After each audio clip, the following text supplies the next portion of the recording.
காதல். இந்த காதல் ரொம்ப அழகானது.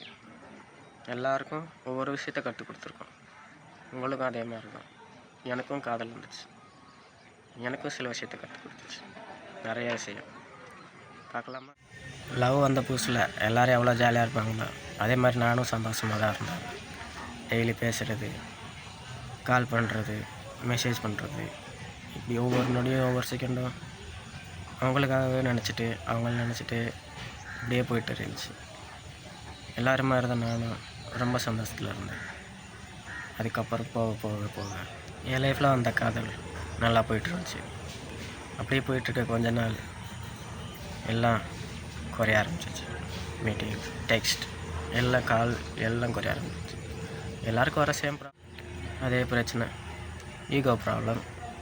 நான் மெசேஜ் பண்ணுவேன், அவள் மெசேஜ் பண்ணுவானா, நானும் இப்படியே வெயிட் பண்ணி அதுவே பெரிய பிரச்சனை ஆயிடுச்சு. எல்லோரும் ஃபேஸ் பண்ணுறதுன்னா யார் இறங்கி போவா, நானா அவளா நானா, இப்படியே வாழ்க்கை போயிட்டு இருந்துச்சு. சண்டை போட அமைதியாக இருக்க லவ்னா என்னன்றது நல்லா தெரிஞ்சிச்சு.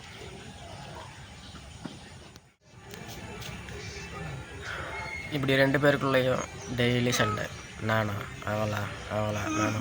ஆனால் எங்களுக்குள்ளே வந்த எந்த சண்டையும் எங்களை பிரித்ததில்லை. ஒவ்வொரு சண்டையிலையும் எங்களோட காதல் அதிகமாச்சு தவிர கொஞ்சம் கூட குறையலை. இதுதான் காதல்னு நினைக்கிறேன்.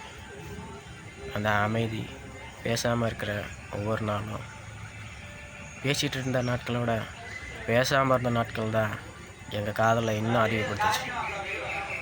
ஒவ்வொரு செகண்டும் அவளை நினைப்பு, சாப்பிடாமல் இருக்கிறது, தூங்காமல் இருக்கிறது, என்ன பண்ணாலும் அந்த நினைப்பு போகாதில்ல. நம்ம ஃபோனில் சின்ன பெல் சவுண்டு கேட்டா கூட அவங்களா இருக்காதோ அப்படின்ற ஒரு நினைப்பு வரும். அதே தான்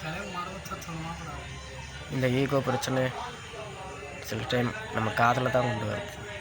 அதை எப்படி யூஸ் பண்ணுறோன்றது தான் இருக்குது. இதுக்கப்புறம் வர ஸ்டேஜ் தான் உங்களுக்கு காதல்னா என்னன்னே தெரிஞ்சிருக்கும். ஏன் அவ்வளோ சண்டை, ஏன் அவ்வளோ வெறுப்பு, இதெல்லாம்.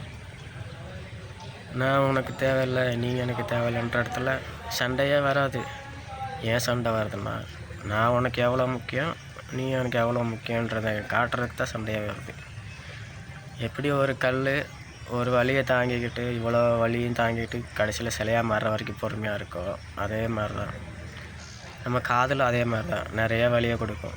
அது கடைசி வரைக்கும் நம்ம எவ்வளோ பொறுமையாக இருந்து அதுலேருந்து ஜெயிச்சு வெளியே வரோமோ அந்தளவுக்கு நம்ம காதலும் நமக்கு சப்போர்ட் பண்ணும். காதலில் வேர்ட்ஸை விட மௌனத்துக்கு தான் பவர் அதிகம். நீங்கள் பேசிகிட்டு இருந்த நாட்களில் விட அமைதியாக இருந்த நாட்களில் தான் உங்கள் காதலே அவ்வளோ அழகாக தெரிஞ்சிருக்கும்.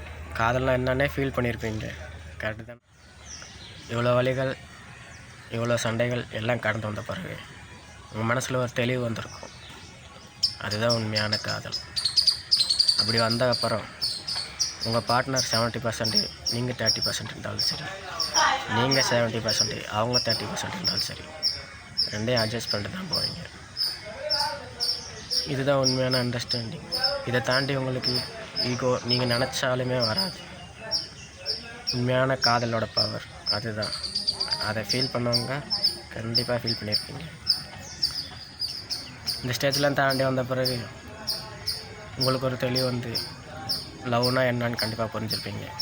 இதுக்கப்புறம் உங்கள் பார்ட்னர் கூட எவ்வளோ சண்டை வந்தாலும் எல்லாமே உங்கள் லவ்வை தான் அதிகப்படுத்தியிருக்கோம்.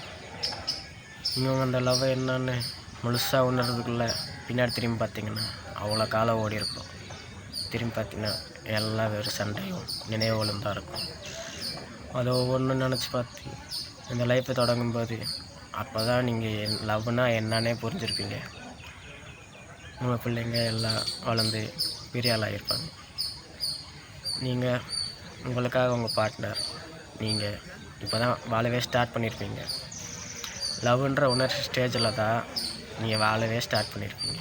கரெக்டாக அதே மாதிரி தான் என் வாழ்க்கையில் என் லவ் எனக்கு ஒரு பாடத்தை கற்றுக் கொடுத்துச்சு.